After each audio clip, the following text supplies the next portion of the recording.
আমি আরটিভির মাধ্যমে আপনাদের মাঝে হাজির হচ্ছি। আজ ত্যাগের মহিমা বিনিময় ঈদুল আজহার উদযাপন হচ্ছে কুয়েতে সরকার অনুমোদিত 14টি মসজিদে বাংলা খুতবা দিয়েছেন আমাদের বাংলাদেশি মাওলানা সাহেব। আমি এখন তার কাছে জানতে চাব যে এই কুয়েতের কুরবানি ঈদ বা ঈদুল আজহার সম্পর্কে আপনি কি বাণী দিয়েছেন আপনারা এই ঈদে? আসসালামু আলাইকুম ওয়া রাহমাতুল্লাহি ওয়া বারাকাতুহু। সম্মানিত দেশবাসী, আপনাদের সকলকে ঈদ মোবারক। কুয়েতের ধর্ম মন্ত্রণালয়ের অনুমতিক্রমে বাংলাদেশ কোরআন প্রশিক্ষণ কেন্দ্রের উদ্যোগে 14টি মসজিদে বাংলা খুতবা অনুষ্ঠিত হয়েছে। এটা শুধু ঈদের নামাজ নয়, প্রত্যেক জুমাতে আমরা এভাবে করে খুতবা দিয়ে থাকি। এটা এই দেশের সরকার কর্তৃক অনুমোদিত। বিশেষ করে যারা আমরা বাংলা ভাষাভাষী অসংখ্য মানুষ কুয়েতে অবস্থান করছি, যেই এলাকাগুলিতে বাংলা ভাষাভাষীরা বেশি থাকে সেই এলাকাগুলিতে এই মসজিদগুলি দেওয়া হয়েছে। কারণ আমরা বাংলা ভাষাভাষী মানুষেরা আরবি জানি না, খুতবাতে কি বলা হচ্ছে সেটা আমরা বুঝি না। এই জন্য আমরা বাংলাদেশের যে সমস্ত ওলামায়ে কেরামরা খতিবরা বাংলায় এই খুতবার বিষয়টা খুব সাবলীলভাবে সহজভাবে তাদের সামনে তুলে ধরেন, আর এরই মাধ্যমে অসংখ্য বাংলা ভাষাভাষীরা উপকৃত হচ্ছেন। আমরা দেখছি অনেকেই খুব আগ থেকেই মসজিদে এসে যান, বহুত দূর দূরান্ত থেকে, কারণ তারা এই কথাগুলি বুঝতে পারেন। যার ফলে অসংখ্য মানুষ নামাজি হয়েছে, যারা নামাজ পড়তেন না দিনদারি হয়েছে, দিন সম্পর্কে অনেকে বোঝার সুযোগ হয়েছে এবং দিন পালন করার চেষ্টা করছে। আজকের এই ঈদের দিনেও গোটা কুয়েতে 14টি মসজিদে ঈদের নামাজ হয়েছে, ঈদের নামাজ অনুষ্ঠিত হয়েছে। অসংখ্য মানুষ এই জামাতে অংশগ্রহণ করেছে।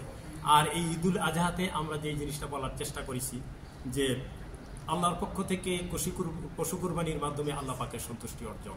তো প্রত্যেকেই যেন নিরেট আল্লাহ সন্তুষ্টির জন্য এই পশু কুরবানি করে কুরবানি দেয়। দুনিয়ার কোনো লৌকিকতার জন্য নয়, মানুষকে দেখাবার জন্য নয়, প্রদর্শনীর জন্য নয়, একমাত্র আল্লাহ সন্তুষ্টির জন্য। যেখানে হযরত ইব্রাহিম আলাইহিস সালাম স্বীয় পুত্রকে কুরবানি করেছিলেন আল্লাহর নির্দেশে, তা ইসলামের নির্দেশে আমরা এই পশু যদি ঠিকঠাকভাবে কুরবানি না করি একমাত্র আল্লাহ সন্তুষ্টির জন্য, তাহলে এই কুরবানি আল্লাহর দরবারে পৌঁছবে না। তো সকলে মূল বিষয়টা বুঝতে পেরেছেন, সকলে খুশি হয়েছেন, আমাদের জন্য দোয়া করেছেন এবং অদূর ভবিষ্যতেও যেন আমরা এই খেদমত দিয়ে যেতে পারি। দেশবাসী আপনারা সকলে দোয়া করবেন। তবে ঈদের আনন্দের কথা যদি বলতে হয়, প্রবাসে আমরা কিভাবে আনন্দ পেতে পারি, কারণ আমাদের আত্মীয় স্বজন পরিবারের সকলে দেশে রয়েছেন, আমরা একা একা ঈদ করছি। তারপরও আল্লাহ পাকের শুকর, বাংলা ভাষাভাষীরা একত্রিত হয়ে নামাজ পড়ার কারণে কিছুটা কষ্ট আমাদের কমেছে। তো আল্লাহ পাকের কাছে এই তৌফিক কামনা করছি এবং এই সুযোগ কামনা করছি আল্লাহ পাক যেন আমাদের এই প্রচেষ্টাকে অব্যাহত রাখেন এবং উত্তরোত্তর আমাদের এই মসজিদগুলি যেন আমরা সরকার আরও আমাদের জন্য বেশি বরাদ্দ করে, এই প্রত্যাশা করি এবং আপনাদের সকলের কাছে দোয়া চেয়ে এখানে শেষ করছি। আসসালামু আলাইকুম ওয়া রাহমাতুল্লাহি ওয়া বারাকাতুহু। বিসমিল্লাহির রহমানির রহিম। আসলে আমাদের প্রবাসের যে ঈদ আমাদের জন্য যতটুকু আনন্দ তার চেয়ে অনেক বেশি কষ্টের, কারণ আমাদের পরিবার পরিজন দেশে, সে কারণে আমরা তাদেরকে বেশি মিস করি, আমাদের আত্মীয় স্বজন যারা আছে, বন্ধুবান্ধব।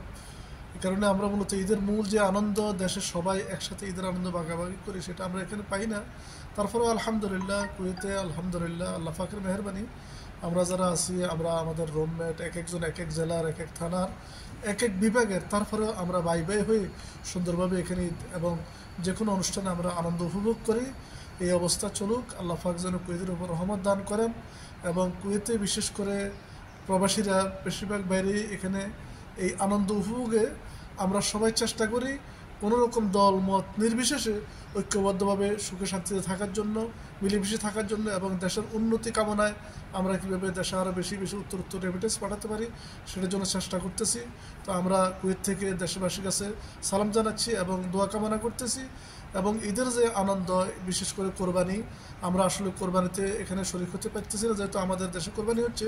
তবে এই কোরবানির মূল শিক্ষা যেটা সেটা হচ্ছে মূলত পশু জবাইয়ের মাধ্যমে নিজের ব্যক্তিত্বকে কোরবানি করা, নিজের মানুষত্বকে কোরবানি করা, যে আল্লাহর হুকুম পালনের জন্য সবাইকে ঐক্যবদ্ধ হওয়া, দ্বীনের জন্য সবাইকে ঐক্যবদ্ধ হওয়া, ইসলামের জন্য ঐক্যবদ্ধ হওয়া, ইসলামের পক্ষে থেকে যে কোনো ধরনের এই অপশক্তিকে তৎপরতাকে কোরবানি দেওয়া হচ্ছে মূলত কোরবানির অন্যতম শিক্ষা।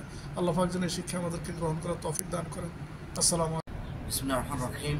আসলে আমরা বাংলা ভাষাভাষী ভাই বোনেরা যারা এখানে কুয়েতে অবস্থান করতেছে।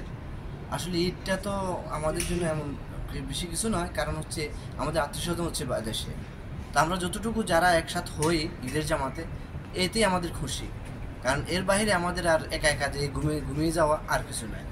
যা হোক, তারপরেও এই কোরবানির একটা বিশেষত্ব আছে, সেটা হচ্ছে যে কোরবানির মাধ্যমে আল্লাহর উপর নিজেকে সুপার্দ করে দেওয়া, যত আল্লাহর হুকুমের মধ্যে নিজেকে সুপার্দ করা, এটাই মূল বিষয় হচ্ছে সেটা, যে আল্লাহ হুকুম করছে আমরা সেটা মেনে নেওয়া, এটাই হচ্ছে কোরবানির মূল উদ্দেশ্য। যেমনটি করেছিল ইব্রাহিম আলাইহিস সালাম, ঠিক এমনটি আমরা যেন আমাদের জীবনে বাস্তবায়ন করতে পারি, মূল বিষয় সেটাই হচ্ছে এমন। আল্লাহ আমাদেরকে তৌফিক দান করুন। দেশবাসীর জন্য এখানে বাংলাদেশ কর্মসূচির উদ্যোগে এই বাংলা ভাষায় যে খুতবা হচ্ছে, এটা দেশবাসীর জন্য এখানে দোয়া করা হয়েছিল, আমরা যাতে আমাদের সেই দোয়া যারা শরীক হয়েছে সবার জন্য সবাই দোয়া করছে এবং দেশবাসীর জন্য দোয়া করা হয়েছিল।